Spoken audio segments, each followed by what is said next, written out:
when we start to talk about what stops you writing, there are lots of things we will find excuse just not to write. I'm not sure how many of you are enjoying writing. I know I didn't. I actually find it really hard. I did not enjoy it. I really like doing the experiments, but not to write about them. And I would do anything else but writing.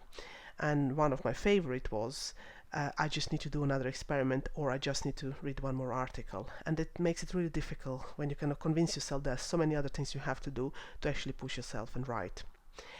I'm sure you all would agree that writing is important, not just because you need to write your thesis and papers and so on, but also it's important because it helps you develop your own ideas. Sometimes when things are in your head, it sounds all clear, but once you put them on a paper, then you say, actually, this is not quite clear, or not as clear as I thought it would be. So by writing, it will help you to develop those ideas a bit better. Also, more you write, you become better, so it builds your confidence.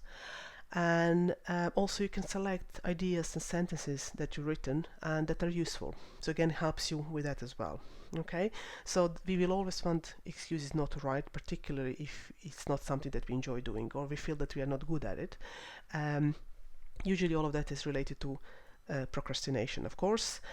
And I always felt that I'm the queen of procrastination, and I would find anything to do but not to write, from cleaning my room to, as I said already, one more experiment, article, I'll start on Monday. All of these things I think I've used at least several times throughout my PhD days. Anyway, now what we're going to discuss a little bit, how can we overcome that? Because that is the problem, especially when we work from home. I think procrastinating is much more easy than if you're in a lab and offices, because then you're kind of pushed not to procrastinate and actually create something on a more regular basis. So in order to help you with that, there are like few suggestions. So first of all is implementation intention table. And it can be used for first year report, but really anything else. It's a really good technique to use in order to kind of overcome procrastination or kind of delaying what you need to do. And sometimes just to plan your time anyway. So first of all, you decide what is the task to be completed. You also write down what are the feelings towards the task. I hate writing or whatever that is. Then when are you going to do it? Not just the start, but by actually what is the deadline? When do you want to finish this writing your chapter? Where you're going to do it. Now this is more important at the moment because we are all working from home, so kind of find a space at home which is you can get some peace and quiet and where you can actually dedicate time to work. Also, how you're going to do it. Are you going to do it on a paper? Are you going to use your laptop? What techniques are you going to use when you're writing? So all of these things just give a little bit kind of thought on those, how you're going to do your writing as well. And at the end, probably most important is reward for completing your task, and this can be anything you want, from a glass of wine to chocolate to I would say night out, but obviously now that might not be possible, but anything else that you feel that will be good reward for completing a tough task. Another thing you can do is use blocking devices. There are different sort of software that you can either install or make for yourself that will help you not to use internet or particular website at particular times. So one of those is Rescue Time. This one logs what you spend your time on, and it can be actually quite shocking to at the end of the day to see how much time you spend on everything else, but not on a writing that you have to do. So for example, it feels like, oh, I just spent 5 minutes reading BBC news and then another 5 minutes on whatever, Instagram, but actually it adds up throughout the day, and then at the end of it, turns out that you spend 5 hours on everything else but the work you have to do. So it's a good one just to check yourself what you're doing. The next one is Freedom. It's an internet and application blocker, and it does exactly that. So you decide what internet websites or apps you don't want to access at certain time. For example, you're writing for a few hours a day, then you say, okay, I'm not going to go there, and this is blocking you at the particular time that you tell them to do that. And then Stick, I haven't used that one, and basically you stick your goals kind of online in the program, and option you can put money that you get back if you achieve your goals, but if not, then it goes to the charity that you chose. So it can be again helpful to kind of push yourself. Next one is Pomodori. I haven't used that either, but I imagine lots of you maybe were. So you set the timer for 25 minutes, for example, then you work on task until timer rings, then take a few minutes break, then you resume for another 25 minutes, then another little break, then another 25 minutes. That goes for 4 times, and then you take a longer break. Okay, so this 25 minutes is arbitrary, if I can, I've noticed. So you can choose the time that you think is kind of effective for you to work and then try it out.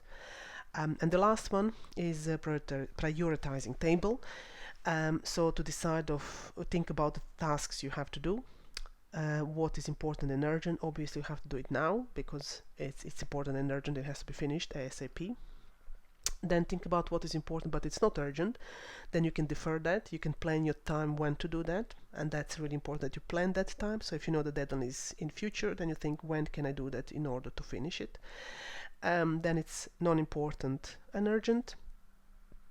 Then to try to delegate, talk to a supervisor, see if there is anyone else who can actually complete this task, so you have to do it, or at least you share it with someone else.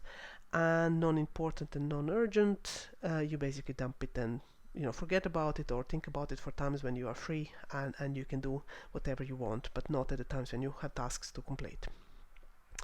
Here I would like to just flag up a course, online course that we have. It's a time management online toolkit. If you go on our website rdp.com/ACUK, you will go to online learning, and you can from there get to the online course. Really what you need is just Moodle and your Raven password, and it's a really good time management toolkit that might be helpful now, particularly to see to use and see how that can help you in organizing your time a bit better. The nice thing of the course is that you don't have to do it everything. You can sort of dip in and out, and find the tool you like, try it out. If it works, great. If not, you come back and try something else. Okay, so these are kind of things you can do to try to organize your current life and working life as well. Okay, another technique I'm going to talk about, and again from Rowena Murray's book How to Write a Thesis, is writing to prompts. It's again the technique that can help you starting to write. And Rowena Murray suggests that when you are stuck with writing, one of the most powerful writing strategies is writing to prompts. So you basically use a question or a fragment of a sentence to stimulate your writing. And I personally like writing to prompts. I think it's exceptionally useful. So basically what we're going to do for next about 15 minutes, you will write your research summary using those prompts below. Now I would ask you to write in full sentences. You still don't need to reference, but at least to have the full sentences. And you write about 50 words per each of these prompts. My research question is, the work that has already been done indicates, the problem I'm working on is, my contribution will be, it is interesting because, and I'm going to do. Okay, so 50 words for each of these prompts, about 15 minutes, you will write your research summary. So please pause your presentation. When you're done, then you come back when you're ready. Off you go.